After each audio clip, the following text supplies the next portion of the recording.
ফেসবুকে যদি একজন সফল কন্টেন্ট ক্রিয়েটর হতে চান, তাহলে আপনি নিজের কন্টেন্টের দিকে ফোকাস দিন।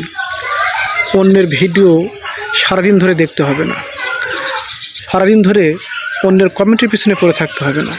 ভাই আমাকে 5টা কমেন্ট করুন, ভাই আমাকে 10টা কমেন্ট করুন, আমি আপনাকে 10টা কমেন্ট করব, আমার বাড়িতে দাওয়াত রইল, আপনার বাড়িতে আমি যাব। ভাই এইসবগুলো বাদ দেন, বাদ দিয়ে নিজস্ব ভালো কন্টেন্ট তৈরি করার চেষ্টা করুন, যেন আপনার কন্টেন্টগুলো মানুষ মনোযোগ দিয়ে দেখে। সেটা হচ্ছে একটা ভালো কন্টেন্ট, যেটা ফেসবুক গুরুত্ব দেয়। ফেসবুক অ্যালগরিদম যেটা পছন্দ করে, আপনার নিজের কন্টেন্ট নিজে ভালো একটা কন্টেন্ট তৈরি করুন, যে কন্টেন্টগুলো মানুষ শুনে মানুষের মন আকর্ষিত হবে, যে হ্যাঁ ভাল লাগতেছে, বা সেখানে কিছু মূল্যবান শিক্ষণীয় কথা আছে, এমন কিছু বলার চেষ্টা করুন। আবল তাবল ভিডিও দিয়ে কন্টেন্ট ক্রিয়েটর হওয়া যাবে না।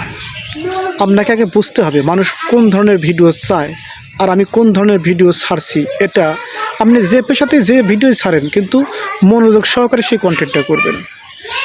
দেখবেন আপনাকে কমেন্টের পিছনে দৌড়াতে হবে না, অর্গানিকভাবে কমেন্ট চলে আসবে। হ্যাঁ, আপনাকেও কমেন্ট করতে হবে। দিনে 2-4টা ভিডিও লাস্ট থেকে ফার্স্ট পর্যন্ত দেখলেন, কিছু ভালো ভালো গঠনমূলক কমেন্ট করলেন, এটা আপনাকে করতে হবে। কিন্তু কে বলেছে আপনাকে অন্যের পিছনে সারাদিন ধরে দৌড়াতে হবে?